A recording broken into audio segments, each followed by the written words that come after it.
Muchos de ustedes seguramente tienen historias sobre muñecas, juguetes que en algún momento se encuentran en un lugar donde no los dejaron, que se prenden en la noche sin nadie alrededor, que se activan aún cuando hace mucho que no tienen baterías.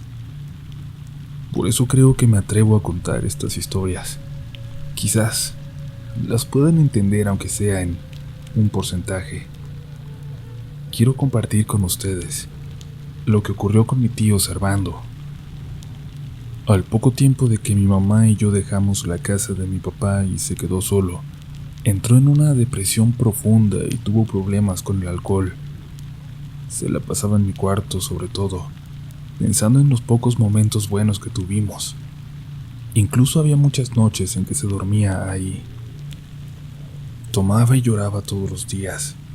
Se la pasaba repitiendo que daría lo que fuera porque volviéramos, por ya no sentirse tan solo, por llenar ese vacío que habíamos dejado.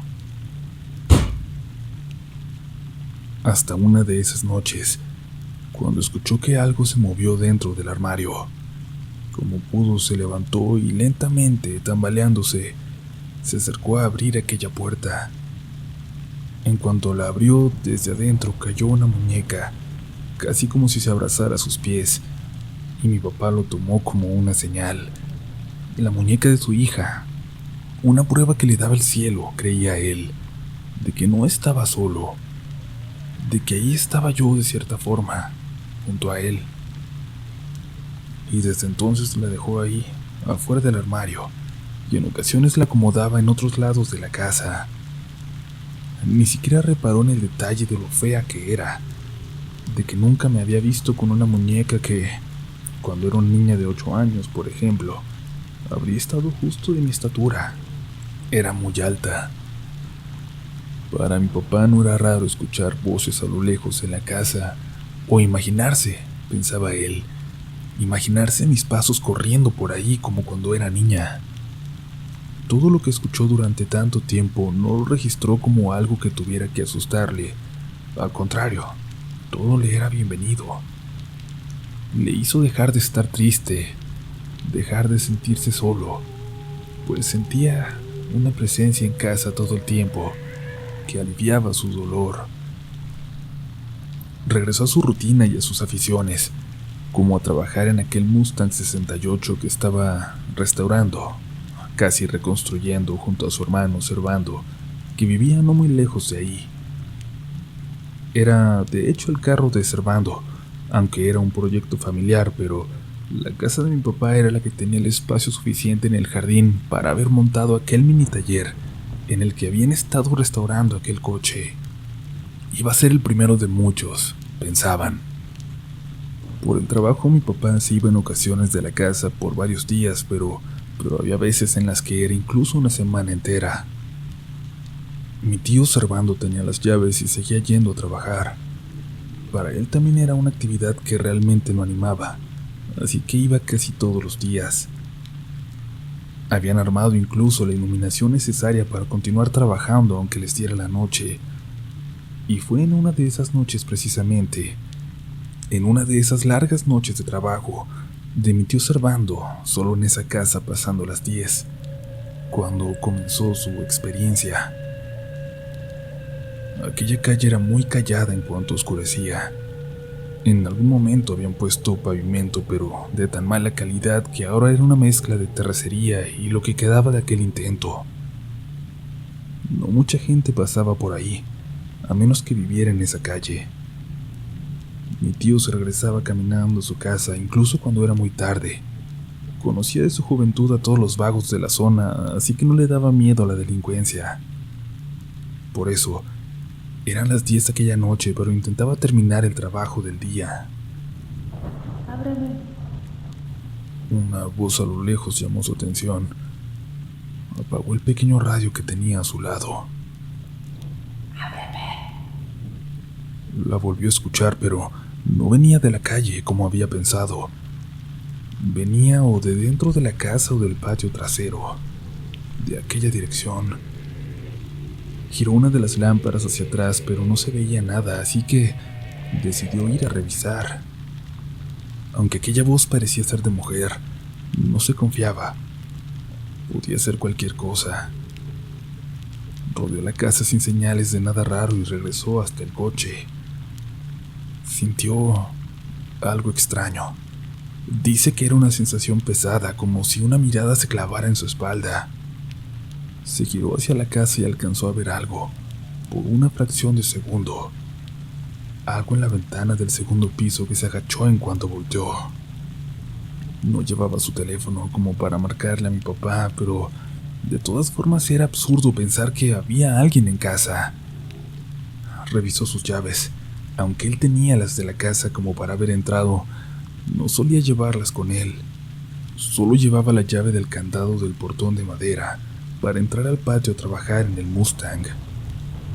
Dio vuelta rodeando la casa, por todos lados observando con mucho cuidado cada puerta y ventana, para ver si había alguna señal de que hubieran sido forzadas, pero no encontró nada.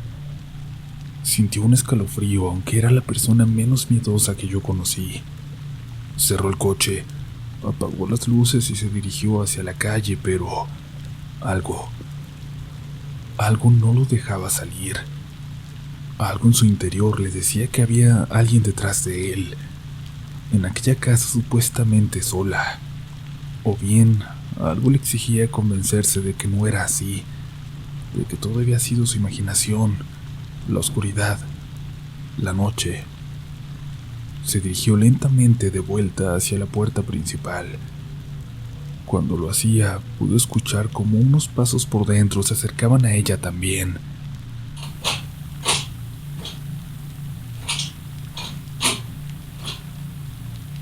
Intentó mover la chapa como para ver si de casualidad no había sido abierta. De pronto, sintió que alguien la apretó desde adentro, y de la impresión dio 2 pasos hacia atrás que lo hicieron caer de espaldas. Se levantó y no dejó de correr hasta su casa. Al lado de ella estaba su vecino al llegar, un amigo de hace mucho tiempo que lo detuvo para preguntarle qué tenía. Se veía bastante mal. Mi tío le contó lo que acababa de pasar. Ni siquiera tuvo tiempo de tener algo de vergüenza. Empezó a hablar y de pronto ya le había contado todo. Su amigo, chaparrito y regordete, era de esas personas que se la pasaba bromeando, pero eso sí lo tomó en serio. ¿Y cerraste bien?, le preguntó. No vayas a haber dejado abierto porque el carro ni tus amigos te lo van a respetar. Mi tío no estaba seguro. Había salido corriendo y no tenía idea de si había cerrado o no, pero era claro que tendría que regresar. Vamos, yo te acompaño, le dijo su amigo, y llamó entonces a su perro de un silbido, que empezó a caminar adelante de ellos, olfateando debajo de los postes en las pocas luces que servían en aquella calle. Cuando llegaron se dieron cuenta de que había dejado abierto, y quién sabe cómo había salido que la puerta de madera de la entrada hacia el carro estaba abierta de par en par. El amigo observaba hacia adentro con mucha curiosidad. «¿Vamos a ver?», le preguntó a mi tío, quien no tenía nada de ganas de volver a entrar. Pero se adentró un poco también, y dejó que fuera su amigo el que se acercara hasta la ventana, donde pegó sus manos alrededor de sus ojos para poder ver mejor hacia adentro. «Sí, anda alguien allá adentro. Hay alguien allá adentro», le dijo. Mi tío se acercó y sin pegarse a la ventana, notó también una figura que se movía en la oscuridad. Él dice que era una figura larga, pequeña, pero de piernas y brazos muy largos que parecía flotar como si alguien la llevara cargando. El amigo empezó a decir groserías, sorprendido, y los dos se movieron lentamente hacia atrás, intentando evitar que lo que fuera que estuviera allá adentro lo sorprendiera. «¿Quién es esa?», preguntó aquel pobre amigo.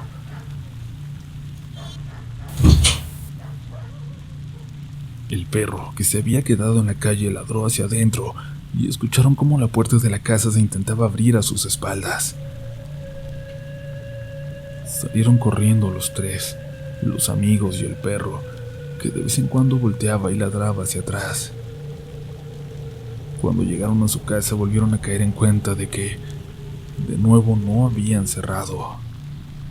Esta vez, el amigo no se ofreció a acompañarlo, pero el perro sí. Caminó de nuevo, pero esta vez sin adelantarse, solo al lado de mi tío, y se quedó a unas casas antes de llegar. Mi tío cerró por fin y volvió, agradecido con el perro de su vecino, ya que sin él era muy probable que no se hubiera animado a volver aquella noche. Por más que mi tío Servando le contó a mi papá de lo que habían visto, no le hizo caso. Incluso le platicó que su amigo había dejado de pasar por esa calle, por enfrente de la casa, porque desde aquella noche cada que lo hacía, escuchaba una voz desde adentro, pidiendo que la sacara, que la ayudara a salir. Mi papá solo se reía con aquellas pláticas, cuentos de gente asustadiza decía, y se burlaba de mi tío, a quien nunca había visto como alguien miedoso hasta entonces. Mi tío dejó de contarle, pero ya no le gustaba ir a trabajar solo, e incluso cuando estaba mi papá, él se iba temprano, poco después de oscurecer. Y no es que hubiera dejado de escuchar cosas, pero desde entonces siempre ponía el radiecito junto al coche a todo lo que daba. Evitaba voltear y cuando iba por algo en la parte trasera del patio, bajaba la vista al pasar por las ventanas, para nunca mirar hacia adentro. Mi papá notó todo esto, pero no le daba importancia. Le seguía divirtiendo. De hecho, mi papá lo platicaba con aquella muñeca. ¿No serás tú la que se levanta y asusta a mi hermano?, le preguntaba en voz alta, antes de echarse a reír. Mi papá no estuvo ajeno a sucesos extraños, por decirlo menos, pues también recuerda que constantemente la muñeca cambiaba de lugar, o la dejaba en el cuarto y al llegar a casa la encontraba en la sala, pero siempre se lo atribuía a que seguramente era su culpa, que seguramente se había olvidado de dónde la había visto por última vez. Yo quiero entender el proceso por el que pasaba y todos los problemas emocionales que lo llevaron a ignorar este tipo de manifestaciones. Mi papá no estaba bien, y aquella muñeca, aquel objeto, de alguna forma muy extraña le daba cierta señal de que no estaba solo por completo. La noche de aquella tormenta horrible que duró casi 24 horas tampoco lo alteró mucho. Esa tarde se iba a ver con mi tío Servando, pero por aquel diluvio acordaron posponerlo.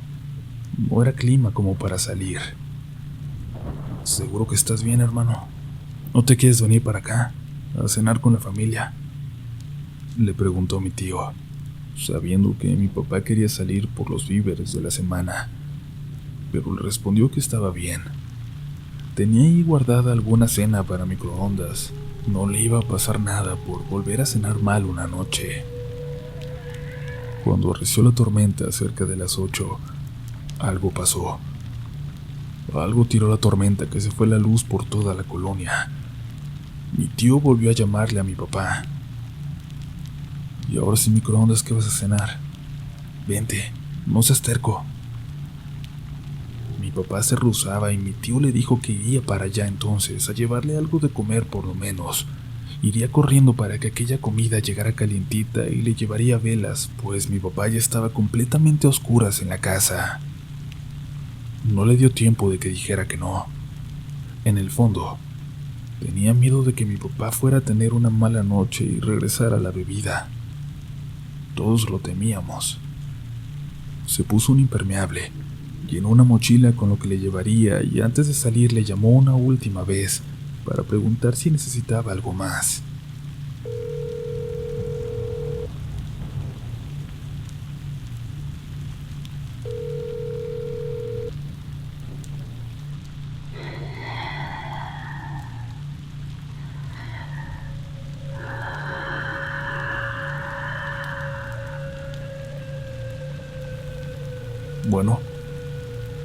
Bueno.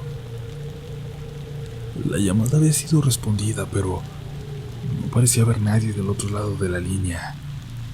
Nadie que quisiera hablar. Mi Mi tío salió apresurado esperando que mi papá estuviera bien.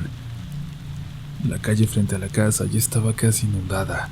Le costó ir brincando entre piedras y los pedazos de pavimento que apenas sobresalían la corriente. Utilizó su llave para entrar. Hacía tiempo que no miraba hacia adentro de la casa y mucho menos entraba. Llamó a mi papá desde la puerta, pero no le respondió. Revisó el comedor y la sala y luego se decidió a subir. Conocía la casa de memoria. En algún momento él también había vivido ahí, así que no se preocupó por prender una de las velas que llevaba. Cuando llegó a la recámara de mi papá, no encontró a nadie, pero escuchó movimientos en la contigua, la que era mi habitación. Se asomó y creyó verlo sentado en la cama, de espaldas, mirando hacia la ventana que daba al patio de atrás. «Ya vine», le dijo. Y entonces aquella figura se giró. Lo que fuera aquello, no era mi papá. Lo que fuera aquello, no era humano. Quiero ser lo más exacta posible para explicar lo que mi tío describe haber visto entonces. Dice que a pesar de la absoluta oscuridad, la poca luz que se colaba de afuera le permitió ver cómo aquella cosa se levantó y se dirigió como flotando hacia él. Sin embargo, dice que aquel movimiento era como si se encontrara debajo del agua, como si nadara hacia él, solo que a una velocidad que apenas le permitió correr hacia las escaleras. Al llegar a ellas, algo lo empujó. Algo fuerte, muy fuerte, más que una persona. Lo empujó por las escaleras como si mi tío no pesara nada. Por suerte mi papá estaba subiendo y lo detuvo, o hubiera terminado golpeándose la cabeza. Esa fue la única ocasión en que logró convencer a mi padre de salir de la casa, de irse con él, y desde entonces mi tío, que antes era tan bromista, se volvió un hombre sumamente callado, serio. Mi papá nunca le creyó realmente que hubiera visto a alguien en ese cuarto. Lo único que hay en esa habitación son los juguetes de mi hija, decía, y de esa respuesta nunca lo sacó.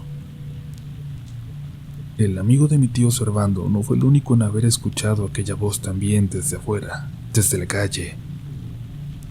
La hija de una familia que vivió unos meses a unas cuantas casas de ahí, le dijo a mi tío, alguna de las veces que lo encontró trabajando en el Mustang, que dejaran salir a jugar a la niña que se asomaba por la ventana en la noche y que le decía que le ayudara a salir. Logramos empezar a entender, hasta que conocimos la historia de mi madre.